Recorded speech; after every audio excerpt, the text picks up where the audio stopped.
how many of you have a scientific background? Half of you, that's great. And are any of you kind of actively practicing scientists? Again, 4, 5, 6. How about engineers? Engineers. Engineers. Well, that counts. Okay, well then. Yeah, it doesn't.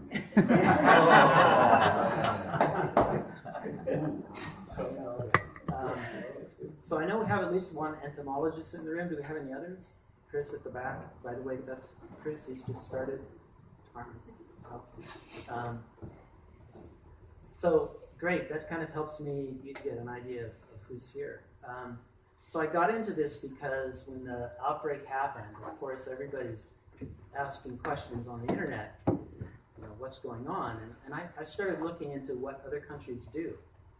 And given my background as a scientist, I kind of turned pretty much straight away to the literature, the research literature, to find out what other countries were doing. And very rapidly, you find them talking about integrated vector control, and a component of that is community involvement, and a big part of that is breeding site eradication, and another part of that is trapping. And you begin to read statistics like 2004 Thursday Island off the coast of Queensland in Australia. They had an outbreak, and their response was to deploy 4 lethal ovitraps, traps, they're called mosquito traps, 4 traps around every house within 100 meters, I think it was, of every case that appeared. And they wrote in their paper that within 4 weeks, about 90% of the Aedes aegypti were gone, that they had eliminated, and that the dengue outbreak was over. So that's pretty impressive stuff. So that got me interested in it. The issue that I ran into was that these traps were, you couldn't go to the hardware store and buy one, or the garden store and buy one. So I thought, wow, this is not rocket science. We should be able to figure out how to do it with easy to obtain materials from the local hardware store. So that's what I set out to do, kind of reverse engineer the traps that were being used to be designed by entities like the CDC in Puerto Rico, and the Australians, Queensland, and various other places. So I thought I'd begin, let's hope the pointer works. It doesn't, unfortunately. Yeah. Yes. Too far. This was the first mosquito to arrive in Hawaii over almost 200 years ago. It's the house mosquito. Can you dim the lights? Some of them. It's generally brown, kind of plain, not terribly interesting looking, but it carries avian malaria, so it's very hard on the bird population. It carries West Nile virus, so Japanese encephalitis, I believe. So it's pretty bad. Can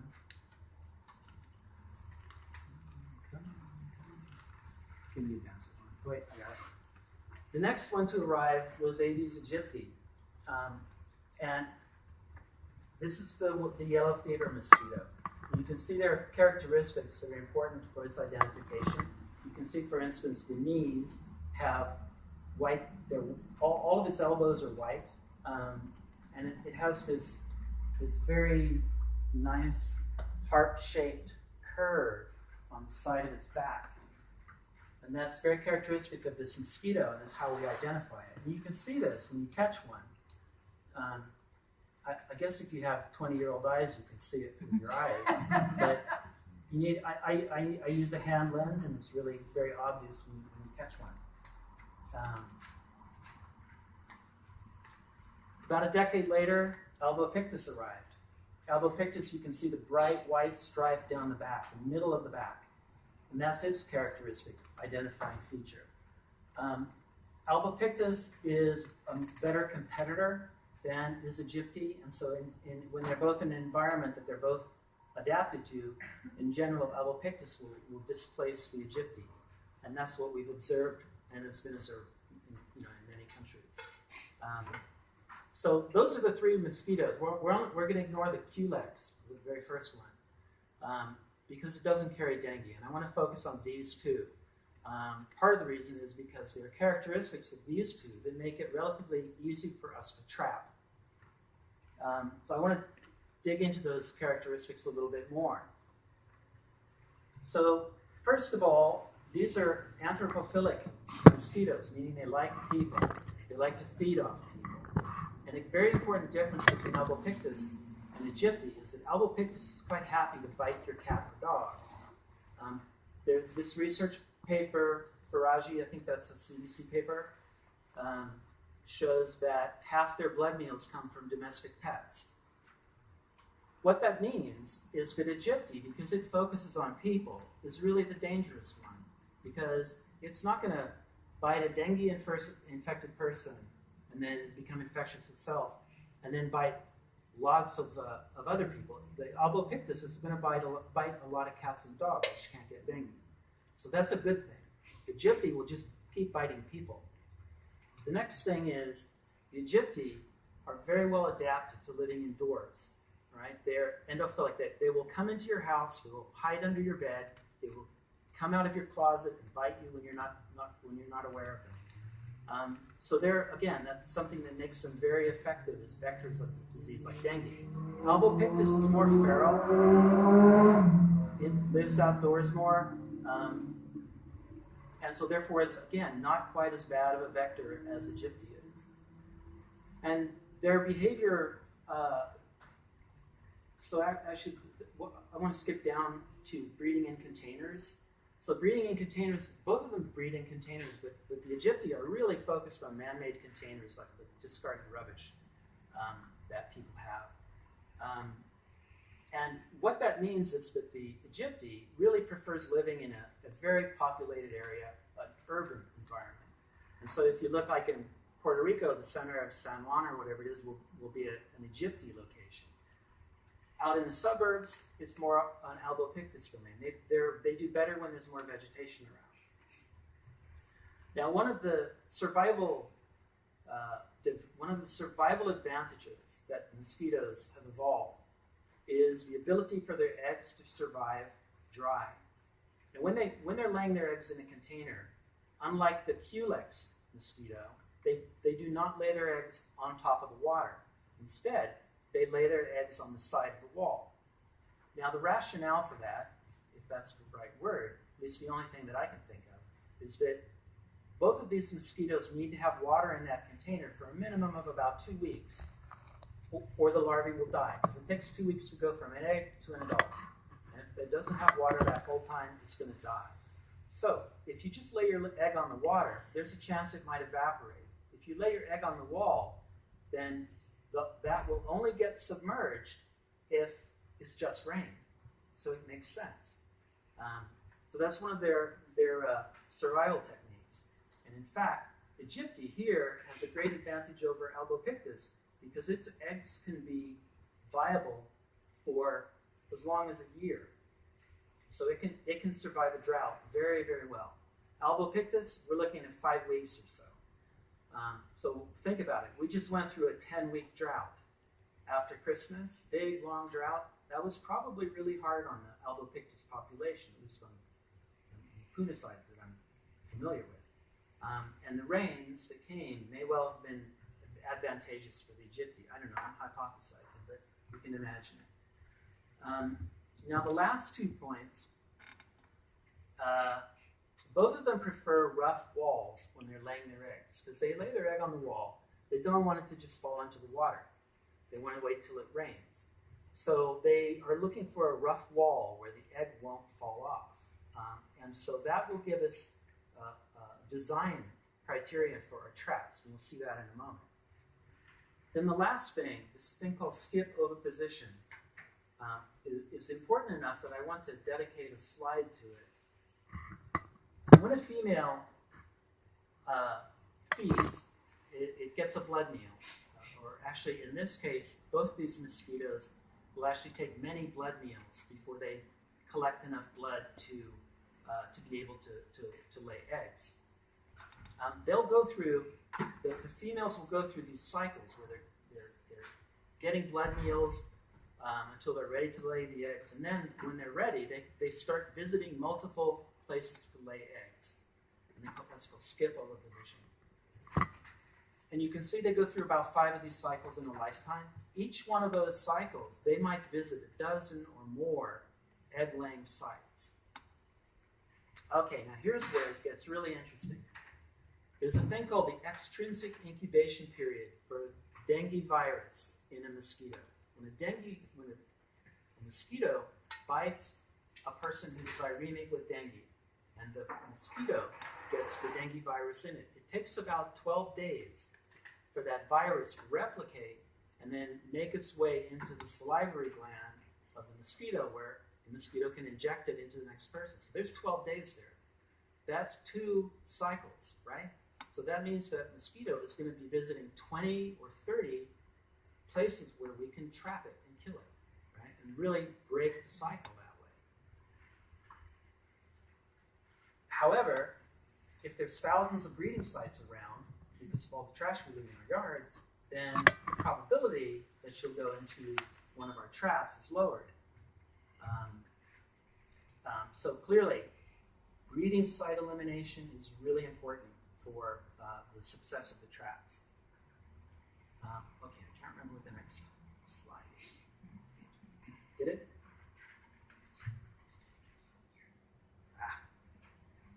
Let's see. Okay, thank you. This is very old. Here are some quotes from 3 research papers. And I'm not going to read them to you because you can probably read them yourself. But essentially what they're saying is that using these traps is very effective. The classic requirement is 3 to 4 traps per house. That is a recommendation from the World Health Authority and the World Health Organization and numerous other entities. That's just their standard. And you can see that they're saying prevents outbreaks at Egypti. Well, you can read it. I don't need to read it for you. But basically, what it's saying is that these have the ability to do what we want, which is to reduce the population, like that Thursday Island example I gave you before. All right. So I already mentioned that I wanted to make something that was easy to make, use common chemicals, is relatively safe, and I'll talk a little bit about the safety as we go. And if you want, this is not a workshop I'm giving here for how to make a trap. I give those as well, but I'm just going to gloss over how we make traps, but you'll get the idea. The important thing is all the traps have these 3 things in common. The smooth walls on the inside, because they don't like to lay their eggs on smooth walls. Instead, we give them what I call a landing strip, or landing pad, and we put an insecticide on it. And one such that when they land on it, within about 10 or 15 seconds, they'll have a dose that will probably kill them. The third thing is you need to have something that attracts them into your trap. And in this case, it's water. The mosquitoes are looking for water, and preferably water that's a little bit, that has bacteria growing in it. Because the larvae feed off of bacteria. That's their food source. So if there's no bacteria in it, then they'll have nothing to eat. And the females can tell that. So they're selective about where they lay their eggs. Okay, do they work? They do. In my experience, when I first put them out as a test, it was remarkable how quickly they took effect.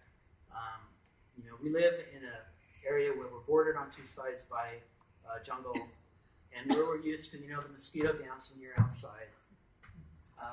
And that went away within a couple of weeks. And so essentially what I did is I put traps around all the houses in my neighborhood, 4 houses in this little cul-de-sac that we live on.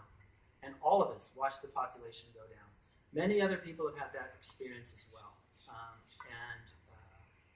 Happy to give you references if you need them. But I always want to give a caveat. These are not going to wipe out the mosquito population. First of all, we're designing lethal ovid traps, which means that the female that we're trying to catch has already had a blood meal. In fact, she's probably had several. And only after that can she lay the egg. So it's not going to get rid of the mosquitoes that have, for instance, just hatched. The other thing is, we all live in neighborhoods, or we all live in an environment that may contain what I call mosquito factories, like a poorly maintained catchment tank. That's a great one for Hawaii. Bromeliads, a bank of bromeliads, beautiful, but each one of those bromeliads could be producing 2, 3, 4, 5 mosquitoes per day, and you have 100 plants there, you're looking at a really big population of mosquitoes getting created. You probably all can't read it as it gets to the bottom. The traps also do not target the Culex mosquitoes. Remember the very first slide I showed with the brown mosquitoes? Very common house mosquito. They're not interested in it, so they won't go in it. It won't affect them. But they don't carry dengue, so maybe that's okay. And then the last point is that populations rise and fall. It's just part of the way nature works. So sometimes there are going to be mosquitoes around no matter what you do. But the end story is that these things are effective. They're based on research done in many parts of the world where it's been shown effective, where it has become a standard part of the response of the health authorities there. Okay, so now I'm going to show you a really basic trap. It's a jar, right? It's a pickle jar. Pickle jar has been spray painted black. If you don't want to spray paint it, wrap it in plastic. But spray paint is great. On the outside?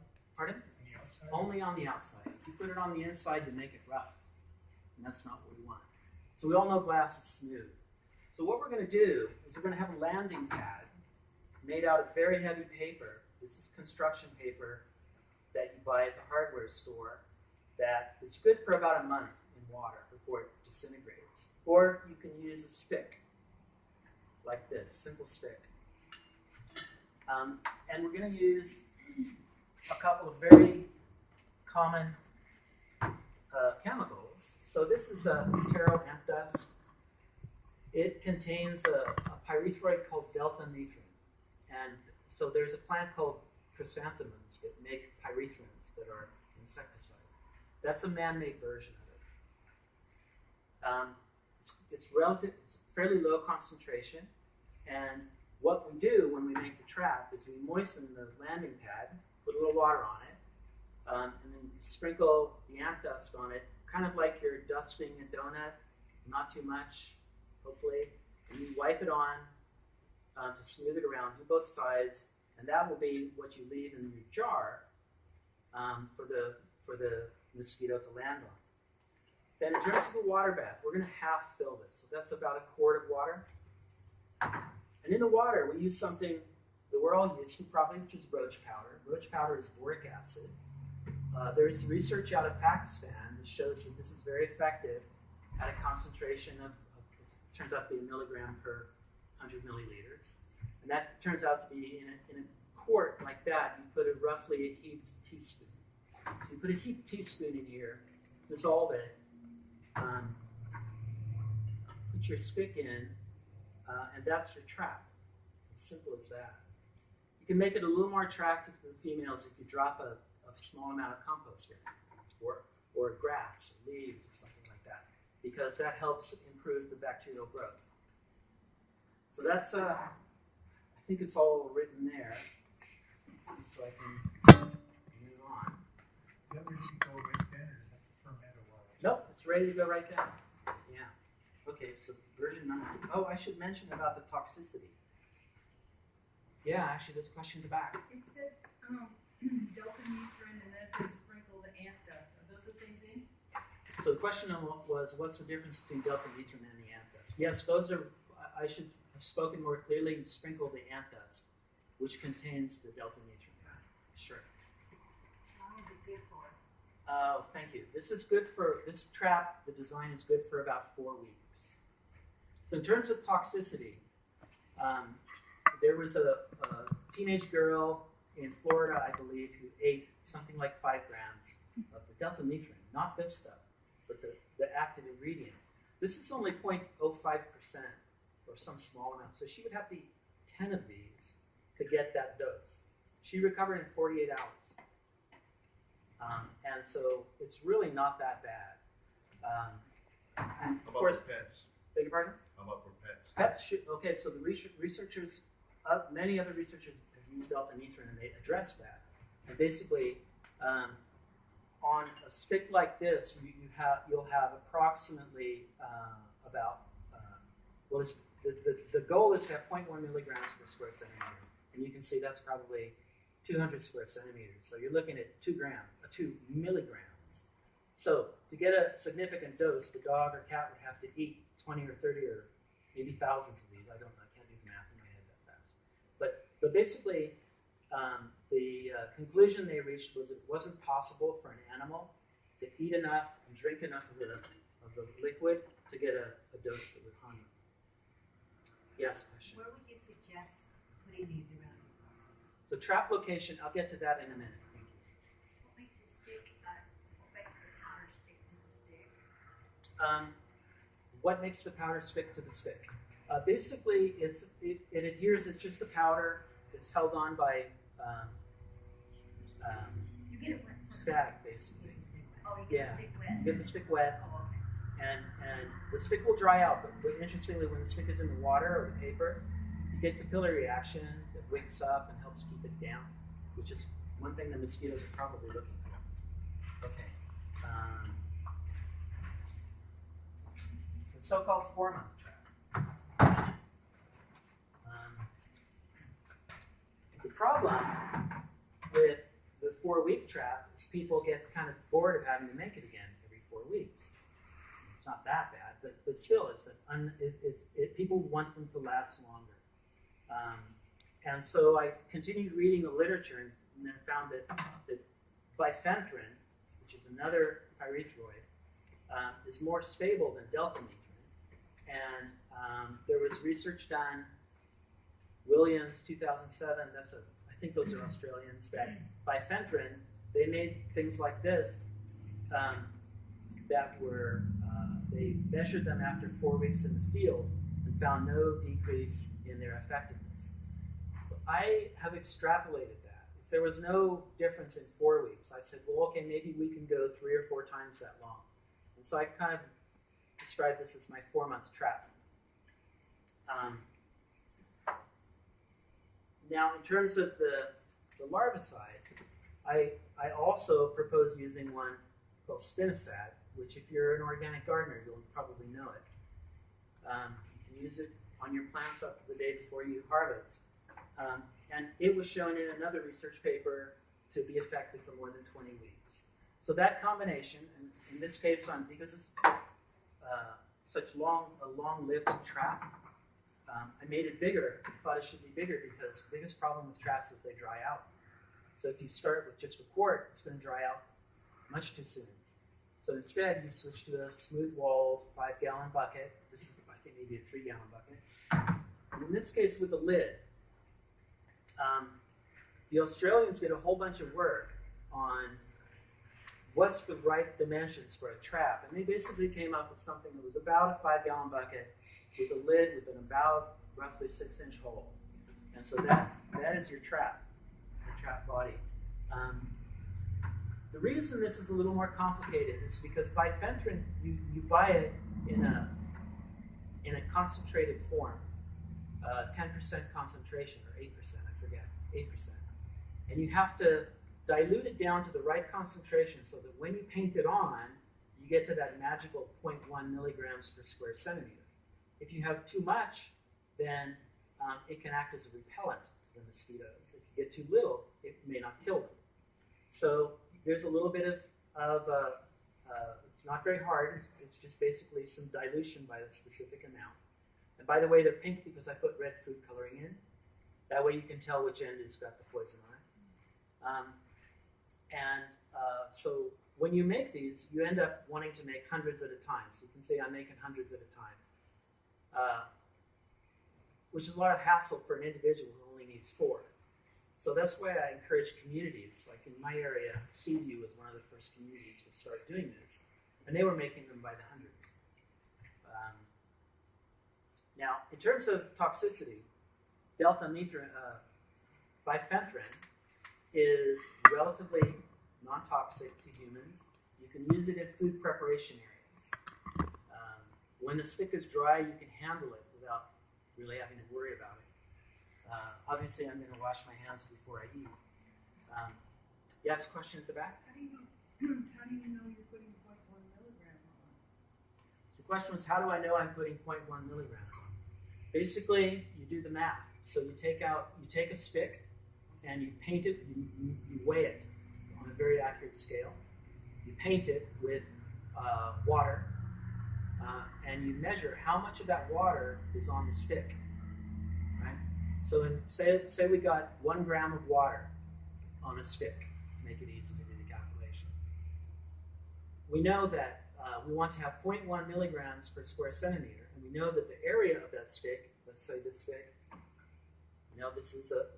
this is probably about 100 centimeters squared.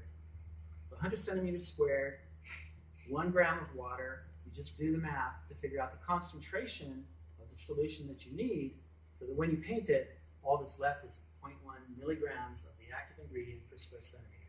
It's not hard. It's on my website if you want to see more details. But basically, your question is very valid. How do you calibrate what you're doing? And that's really what you do. So for instance, if you're not able to get the bifenthrin, I used one called Bifen, and there's another one called Tallstar. They both have a specific concentration. It's roughly 8%.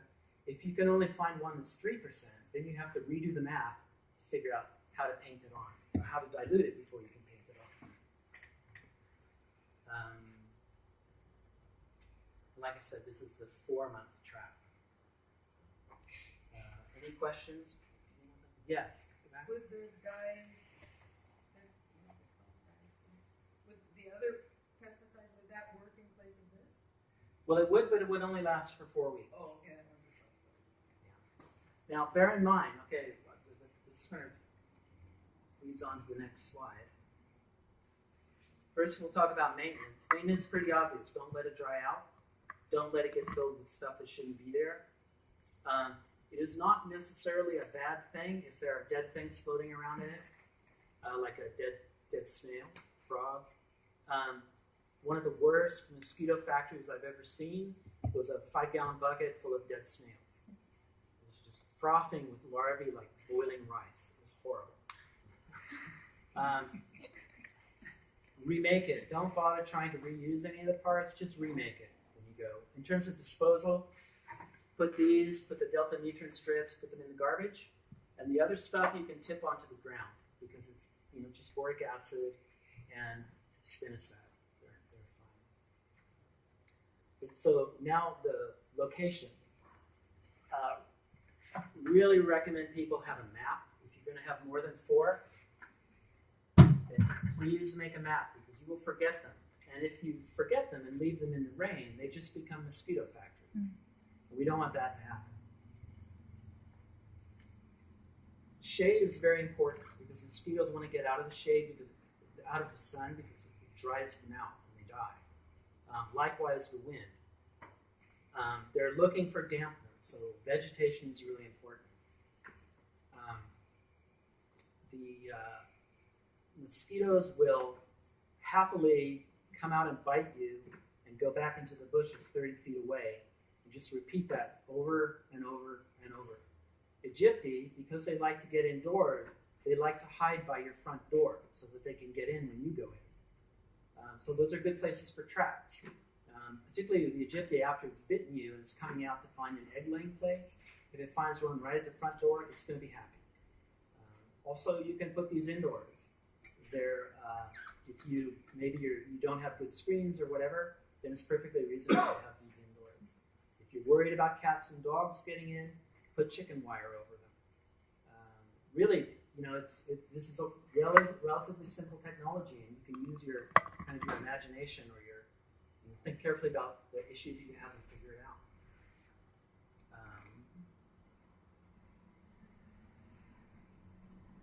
All right, any questions on the mosquito traps before I move on? Well, we have a lot of bromeliads. Did you see, Yeah. Egypti, not so much that, it's only the other mosquitoes that live in there. Okay, I don't want to be misleading. So the question was, what about bromeliads and Egypti? My understanding is that the Albopictus are much more feral and much more interested in, much more able to live in plant containers. That does not mean that Egypti won't. Okay? So bromeliads are really an issue for Hawaii, and a lot of people are very defensive about it. In fact, I've gotten almost into a fight with somebody. And I don't mean a physical fight. I'm just mean like an argument with someone because they love their bromeliads, and they have a 8-foot by 60-foot patch of bromeliads right next to the mailboxes. So that's an issue that Hawaii has to face. We have enough beautiful plants that we can remove many of the bromeliads we have without missing. Question. What's your opinion of using BT to control mosquito larvae? So the question is, what's my opinion of BT? BT is an excellent way to control larvae. So BT is a Bacillus thuringiensis. It's another organic treatment. Typically, you use it, you spray your tomatoes to stop the caterpillars eating them. Again, you can probably use it up to the day before you harvest your food. It works very well, but the problem with BT is that it needs to be refreshed approximately every 2 weeks, depending upon the formulation. For bromeliads, there are other things you can do. BT is probably your best option. There are other things such as a thing called methoprene, which is an insect growth regulator that you can sprinkle in them. But yeah, bromeliads, we need to be cautious. Yes. How about just soapy water? Questions about soapy water. Department of Health recommended using soapy water. I believe the CDC told them to stop recommending it. It doesn't work. The amount of soap required to kill a larvae is about 10%, if my memory serves. So 1 cup of water, a tenth of okay, you can figure it out, right? 10% solution of soapy water is not really something you're going to want to have around. And then when it rains, you have to do it again. Yes? Do you know what the county was spraying or is spraying when they spray? I don't know what the county is. Because I didn't get an answer to that question. Yeah, so my understanding is it's a chemical called aqua resin that the county is spraying, but I know nothing about it. I'm sorry. Question in the back? We've been spraying with organic, which is like organic pyrethrin. Is that effective? We're not sure. So the question is whether organic pyrethrins are effective. I can only assume they will be, but I haven't read anything about it because it just hasn't come on my radar. But I would imagine that they are. I don't know about their durability in the environment, or in other words, how often we have to repeat it. Yes, Chris. Natural pyrethrin should work, but they do break down very quickly in UV sunlight. So within a day, they dissipate. Within 1 day.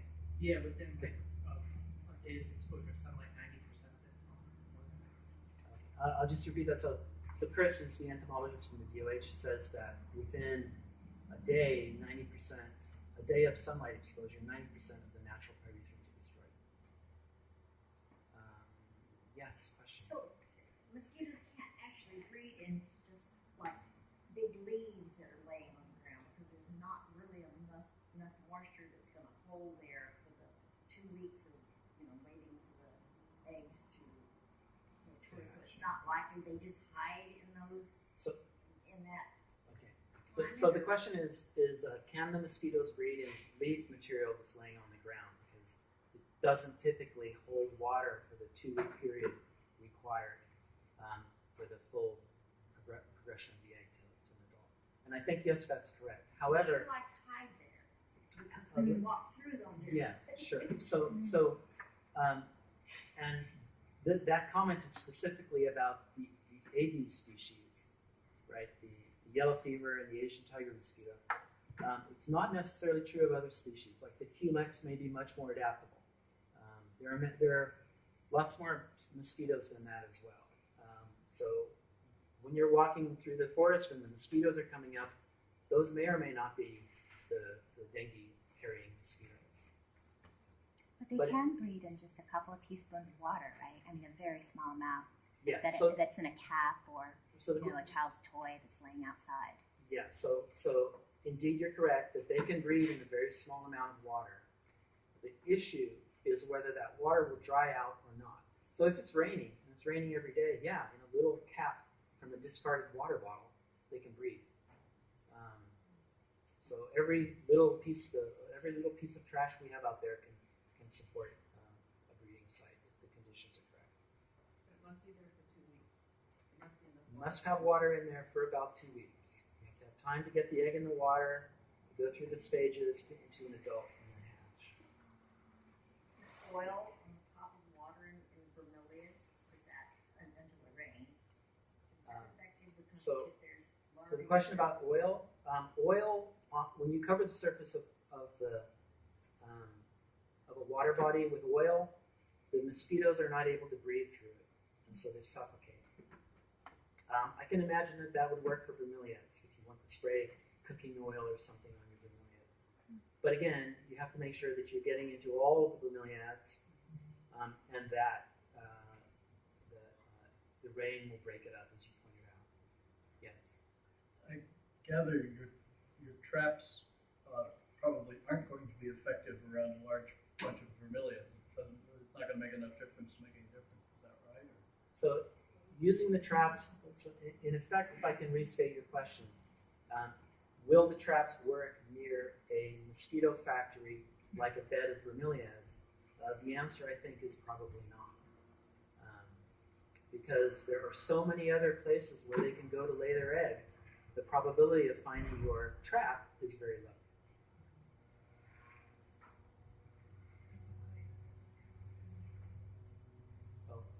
One of the more interesting places I found mosquito larvae was I had cut off a papaya at about waist height, and it had filled with water.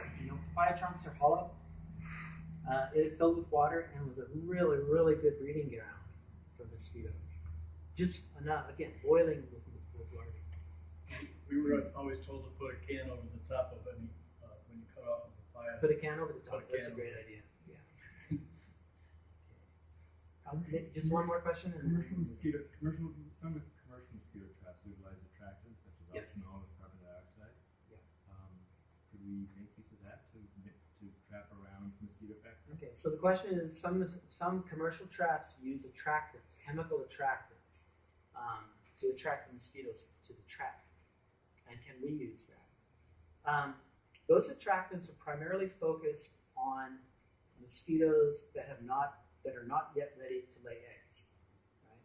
So they're looking for a warm body to bite. And so those attractants are typically things that the mosquitoes associate with dinner. Right? The traps that we're making are at the other end. It's after she's already had all her blood meals and she's ready to lay eggs. The attractant in the traps that we use here is the water itself. They can detect the water. They can detect the chemicals in the water. The natural chemicals in the water. They can detect the bacteria. They can tell if there's other larvae in the water. They are very sophisticated. Okay, I want to move on because time flies, and this is a really interesting thing, which I'd like to describe and hopefully get some help with. Okay, if you had this knowledge, so here we go. We know where the people are living, right? We've got census data, maps, stuff like that. And we know geography. We know where the roads are, where the beaches are, where the ridges are, where the rivers are. We know the rainfall. We know the temperature and things like that. If we also know where the mosquitoes are, right, then the scientists, particularly ones that are focused on mosquito-borne diseases, can run a big calculation. They call it a model. They model important parameters that help them estimate where future hotspots might be. So to give you an example, this is, sorry that the thing is so low, but as you can see, it's a map of Oahu. This work was done at the University of University of Hawaii in Manoa by this group here. And they basically took that information and they used mosquito distribution data, this stuff, right? They had that data when they ran that analysis in 2011. They had it for Oahu. And they were able to run this calculation. Now, the number that they calculated was a little bit abstract, the so-called vector to host ratio. Basically, it tells you how many mosquitoes per person there were in a given area. And the idea is that if you're in an area with a high ratio, a lot of mosquitoes per host, then that host being human, then that host has a much higher risk of exposure to dengue or another virus than if it's a low ratio. Now, the thing about this is the kind of information that a vector control agency, mosquito abatement district, whatever you want to call it, the people who are interested in fighting mosquitoes when an outbreak occurs, this is the kind of information that's very valuable to them. For instance, suppose last fall, the Department of Health had a map like this for the Big Island, and it showed where the hot spots were. They could have gone in, done some really good abatement in those areas, and perhaps we never would have had an epidemic. So, the obvious question, what about the Big Island? Well, this is the problem. We don't have the data. You see, you can't take a calculation like that and do it unless you have good data going in. Remember the old computer adage, garbage in, garbage out? The problem is, we don't have that top left corner. We don't have the mosquito distribution data. All we have is data that is incomplete and at least 5 years old. So this professor who is part of that group, Darrell Kaplan, he's now in California at the California Academy of Science. He created a project, so he's still working on this issue. He created a project where citizens like us can take part. We can collect that data that's missing, because to collect the data requires a lot of time on the ground, a lot of, one entomologist in the back can't do it on his own. But it is something that we can do, and it's really not that hard. So let me show you a preliminary calculation that was done. Now this is a theoretical calculation of where they think the habitat is appropriate for Aedes aegypti. And the reason we're interested in Aegypti is because we know it's the more competent vector. So as you can see, there are some very familiar red areas, red being high probability of Aegypti being present. So the challenge now is to do this modeling and get meaningful answers out of it. We want to have meaningful data to go in it. And so the project, Mosquitoes in Hawaii, at inaturalist.org, is collecting data. We're up to about 90 observations now. We have lots of I think there's like 11 or 12 members. The problem that there is that the members at the moment, we have very few. Just go one more. Here's the data we have at the moment. The gray marks are historical data, and the red ones are recent ones.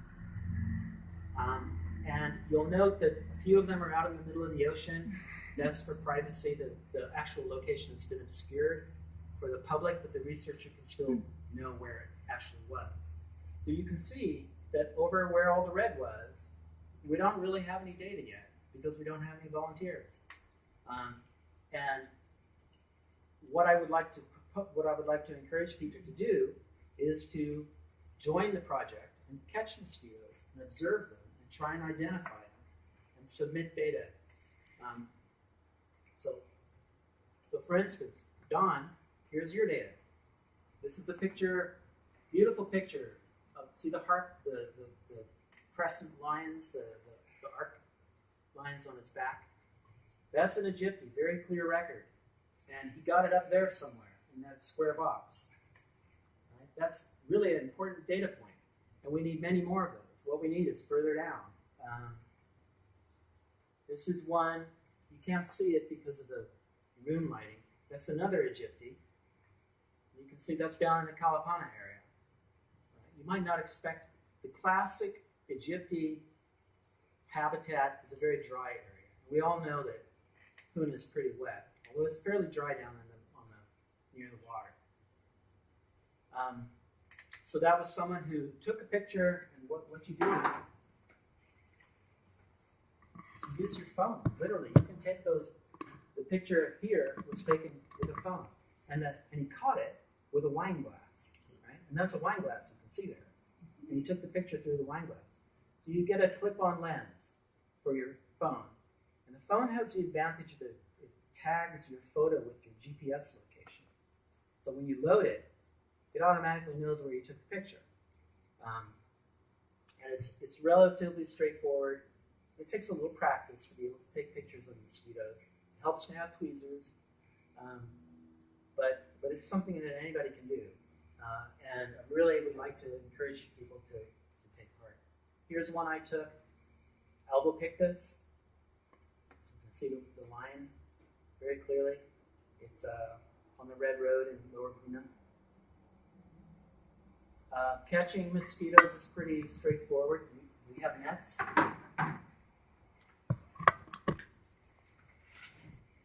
Darrell sent a bunch of nets. Whoa. Great net. Nice, bright colored. I'd love to give these to some volunteers.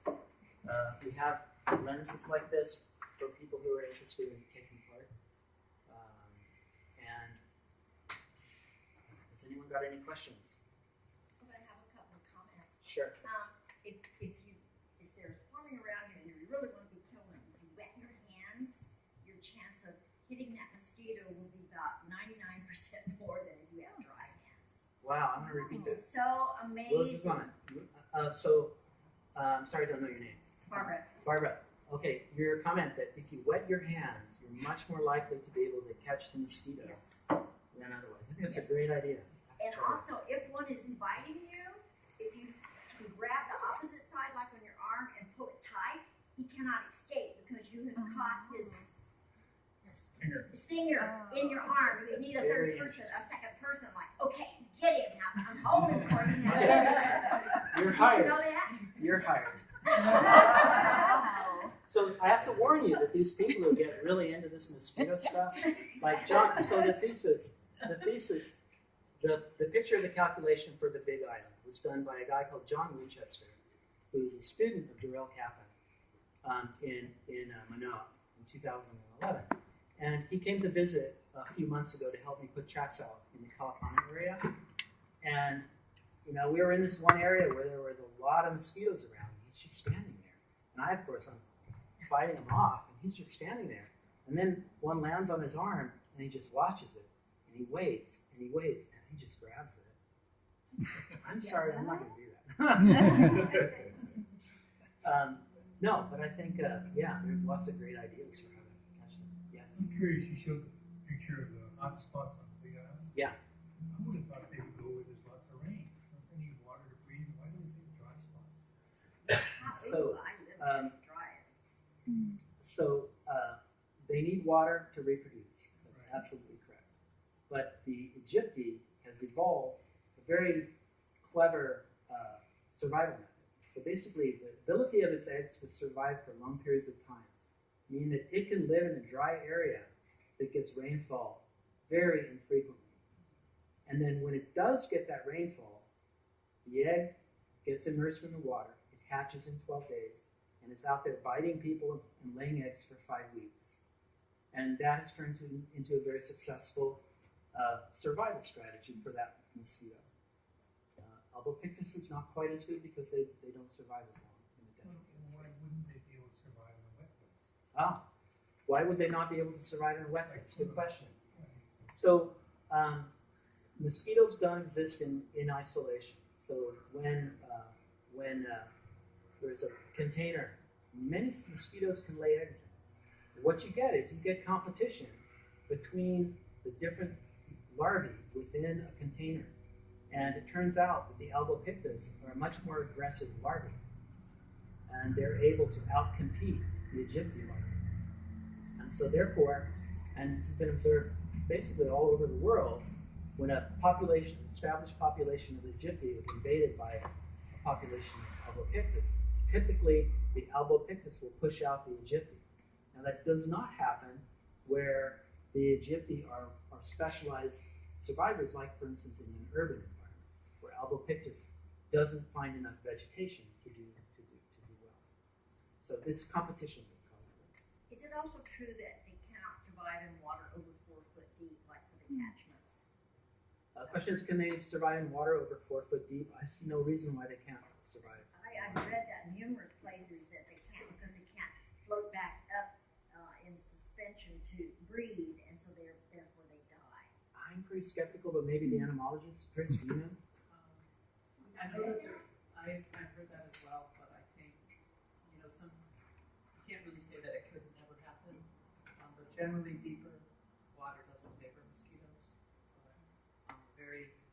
Water catchment tanks are a unique situation. Oftentimes there's a screen that floats in the water and things like that. Generally, huge, deep reservoirs or something like that aren't as conducive. Maybe that's because they're laying the eggs on the dry part. Do they need a dry part to lay the eggs? The ground is always dry. But there are people who have looked at diving depths and things like that. So. Yes. And if I swat one of my arm and take a picture of it, can you do an ID from the picture? That's so realistic here. Okay, so the question really has to do with how badly mangled and you'll still be able to identify it. So the line, the marking on the back is it's made up of very small scales, right? And they're very easily rubbed off.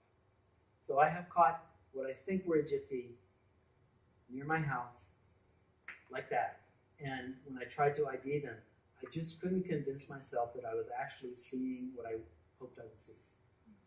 And that is very easy to do. That's one of the benefits of a net.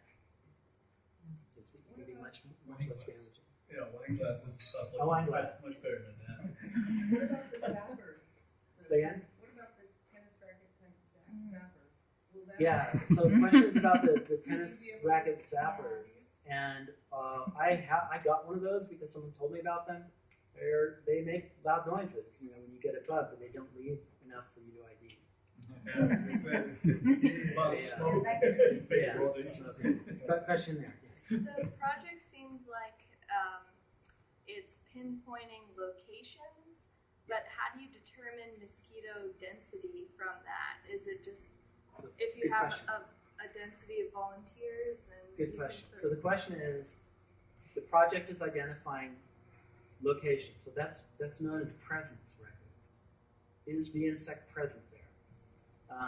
And should we be getting information like the density, the numbers? And the answer is we would love that data, but to get it is a major enterprise and beyond the scope of what we as citizen scientists can do, unless you really become a fanatic. But yeah, of course it would be better to have density, but the calculations, the modeling, can actually get quite a lot just with using the presence data. Okay, another question? Yes. Given the lack of data, because of all the resource cuts over the last few years, do we actually know for sure that it's Aedes aegypti that has been responsible for the bulk of the dengue infections rather than Albopictus? So the question has to do with which mosquito was responsible for the bulk of the dengue incidents. And I think I would have to defer to the Department of Health, but I'm pretty sure they'll tell you they don't know. Chris? I'm just going to get on board, but I know the CDC entomologists and entomologists from Honolulu are actively working on that. They collected a lot of samples. They're doing DNA testing. So they should have a better answer for that soon. And Albopictus is across all of the islands now, right? But Egypti is only here so far. Is that right? Correct. It was eradicated. So Egypti was eradicated from the other islands 30 years, 40 years ago, a long time ago. And they didn't get it done on the big island, unfortunately. Yes, More of an observation than a question.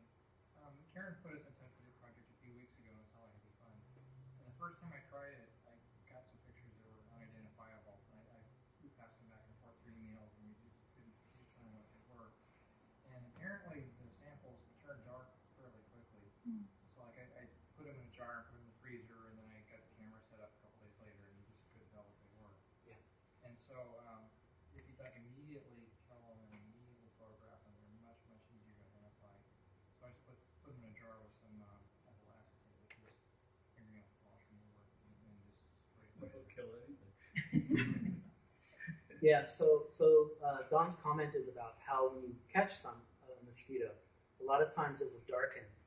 And it's darkening because of the enzymes in the dead insect continue to work away, and they basically change the coloration.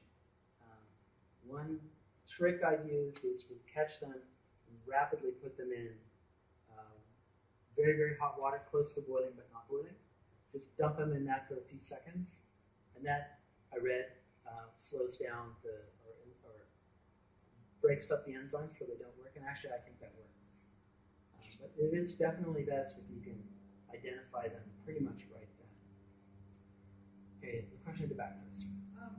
So like if you put a lens on your arm and you've got a pretty good view of it, like if I have my glasses on, am I gonna be able to see the little white crescents pretty clearly? I mean, or do you need a magnifying glass? So do you need a magnifying lens to identify them? Probably. Yeah, you probably do need a magnifying lens, but for sure there are people who can look at them and see. John Winchester is holding that bug on his arm, and he says, "Oh, it's an Albopictus." You can There's tell. one that's with stripes. That's a different one. They both have stripes on their legs, and they both have stripes on their lower body, their abdomen. But what we're looking at is the back of their back, behind their neck, the thorax, it's called. That's where the really distinguishing feature is. Can I just go on one more slide? Because catching mosquitoes and making sure you don't crush them is kind of a pain. You can spend a lot of time and get one or two. So what I found was that it actually was really easy to go to places, cemeteries for instance, check the flower vases, find loads of larvae in them, collect the larvae, take them home, put them in peanut butter jars, and rear them out. So here's an example. These are, does anybody else find this picture creepy? Alien. They're staring back at you. What's the magnification? I don't know. This is about, I'd say, 3 or 4 millimeters. But yeah, it's relatively easy to rear them. You just simply put them in water and put a lid over it so that they can't escape when they hatch. And then you get to watch them. You can sometimes you catch them when they're very small, and you watch them get larger. These are quite mature ones, almost ready to turn into pupae. Pupae are I kind of describe them to people as little shrimp. They're little round things, and they zoom all over the place. They're very active. And the pupae are what hatch into adults, and they'll rise to the surface of the water, and then you'll often be able to see them half hatched. When they eventually do hatch, you can catch them in a net, or what I like to do is put sticky paper on top of the jar so they know where to go, and then they end up landing on it, and then you can just pick the paper up, take a picture of them, and then get rid of them. That works really well. Wait, I don't understand. You Okay. put sticky paper underneath the jar. Oh no, I'm sorry. You take the lid off, and you put the sticky paper on top of where the lid was. So they're not going to fly away. So they can't fly away. And I usually poke a hole or two in the paper that they can't get out of. And they don't like it. It's very clear. They'll go up to it and then fly away, go up to it and fly away. But eventually they'll land on it and they'll stick. Yes? When they hatch, it's going to be a mixture of males and females, so the males look different than the Yes, females? they do. I wonder if any of these pictures back here, they're not quite the resolution. The key character, maybe this one, I can't tell. This might be its antenna. Basically, you tell the difference because the males have very fluffy antennae, and the females don't. That's how you tell the difference. But they'll have the same markings, so you can tell the Yep. species. That's right. Yes. You said that they eliminated the Egypti on all the other islands. How they do that? DDT. I used to live in the 50s. They drive trucks around spraying the air like for our neighborhood. Yeah, I think it was DDT. They basically, But remember this, Gypsy are uniquely adapted to humans, living with humans. So that means that they're not in the jungle. you're not going to get bit by an Egypti if you're out in the jungle in the middle of nowhere. You're going to get bit because they like living in your house, they like living around your house, and they like breeding in the containers that we leave. So Egypti are actually probably the easiest mosquito to get rid of. It will be harder to get rid of Albopictus. It's interesting that the outbreaks on this island, the big places on this side of the island and on the other side, were on basically uninhabited areas of beach parks. So people live there, but people also visit there. So, for instance, back in that modeling, the observation was, if I can just repeat it, was that the outbreaks here happened in areas that are not heavily populated. So that's a very accurate observation. And if you look at, so the researchers doing that modeling, they take that into account. They have a data set that shows where people live, and then they have a data set that shows where people recreate, where they go out and hang out on the beach. And they survey people to find out what percentage of people hang out on the beach and so on. So it can all be accommodated, yes. It's a difficult question. I don't know why the outbreaks were there, except the large transit population. What about Zika? Is that for anybody? Any of these? Both of these carry Zika. Others also? Say again? Other mosquitoes also? As far as I know, those are the only two on this island that carry it. The fly sticky traps that you pull up, would they work as far as just catching them with, is there an attractant or smell? Have you ever tried that one? Question about fly paper, I don't know the answer. I haven't tried. Of putting one of those down in your big thing just to... Using that, so the question, this is an interesting question related to traps. I'm proposing using poisons. It absolutely is not the only way of doing it. In fact, the CDC has a trap that uses a sticky surface that they catch them on. No chemicals. That's great. You can put that on an organic farm. And I know that the company that makes the trap and kill SpringStar, that make the commercial trap, they are close to releasing a version that will also be a sticky trap.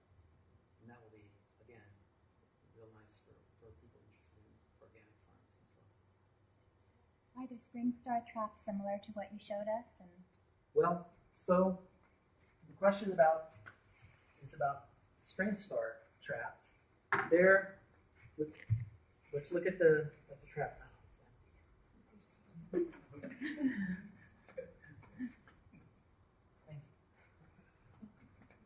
Okay, so here we have a black container, and it has smooth walls, right? Really, the smooth walls in this case are not so important.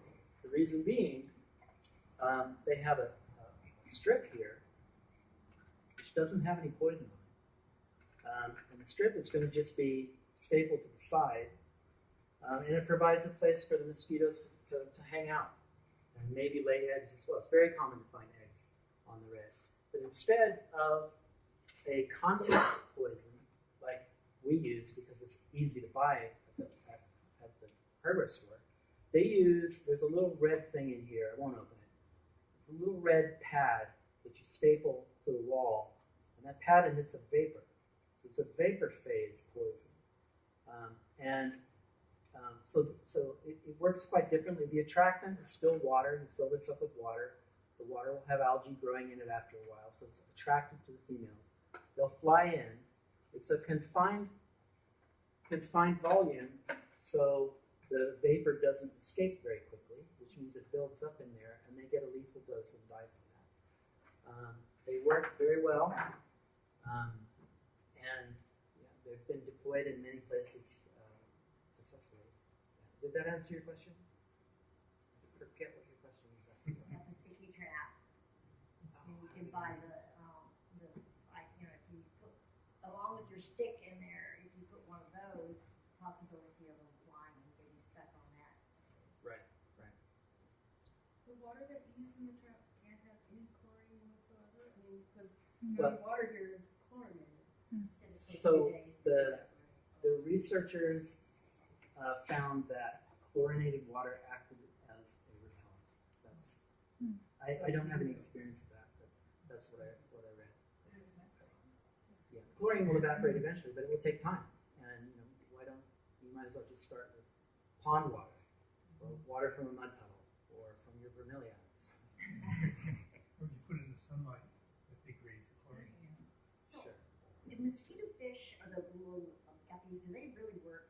So the mosquito fish, questions about mosquito fish for large containers. For water gardens? I looked into the issue of catchment tanks, and because it's an important issue for those of us who are not on county water. What I found was that the EPA doesn't really have any good recommendations. So I looked to the World Health Organization. Their number one recommendation was guppies. It was kind of charming. They said that these are very successful in villages because the children love them. And then multiply that. Okay, I think.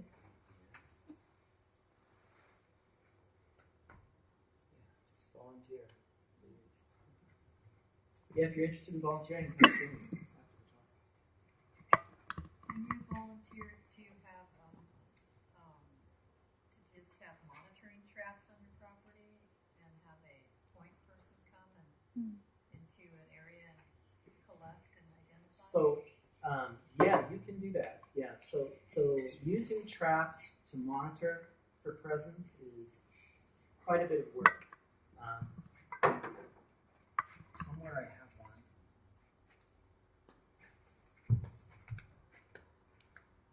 This is what they look like. It's a design out of Brazil. It's given to me by Capon and Winchester. John brought them over. The water in the bottom here, inside the tube is sticky surface. Okay, the mosquitoes fly in through the cone, and they get stuck. The problem is that you need to check it about every 4 or 5 days, because any longer than that, and the mosquito kind of turns into mush, and you can't identify it. It's quite labor intensive to use traps like this. If you want to, I'm absolutely happy to provide you with some. Yeah, it's possible to use traps, but for me personally, larvae is the simplest way to go, and then catching them with a net or by hand. Yes, Is this presentation available on your website? will be. Yeah, it will be. I mean, Rod's gonna have it on the website. Yeah, I will. Science Cafe. sure. Yes. What are your thoughts about establishing a mosquito abatement district for the county of Hawaii? So, the question of establishing a mosquito abatement district. I think I'll probably punt that question. It's a political question. There's a lot of politics. Question at the back. The genetically engineered mosquito that they released recently in Florida, is it Aedes aegypti? I am not sure. I believe it is. Yes, but it I'm not is. sure. Thank you. So the answer is yes. The question was the genetically modified mosquito they released in Florida was Aegypti. I believe they're working on Albopictus ones as well, but in China. These are the sterile males. Yeah, there's a lot of cutting edge biology research going on in this domain. It's hard to keep up with it. Are there any plans to do some of that in Hawaii? I'm afraid I don't know if there are kinds of that. Obvious question. So Dr. Hemi in February when he was here for the community meeting in Pu'uhonua, Ohana now, told us that the outbreak, he thought the outbreak was driven by Albopictus primarily. But maybe they didn't have enough data on the other clusters of the Aegypti. But didn't Darrell Capon, did he do a survey in Ocean View? Or somebody did a survey in Ocean View in 2011 and they really found Aegypti? Let's see if the data happens to be in the wrong way. Well, by the way, we talked about the adulticides and larvicides. I put a table with a whole bunch of information in it for you to refer to later, including the research papers that they come from. That's on the website? Yep. Oh, come on. There we go. So there's some records down there.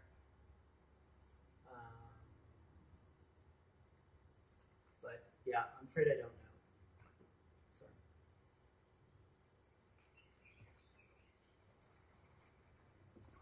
Why don't we wrap it up? So,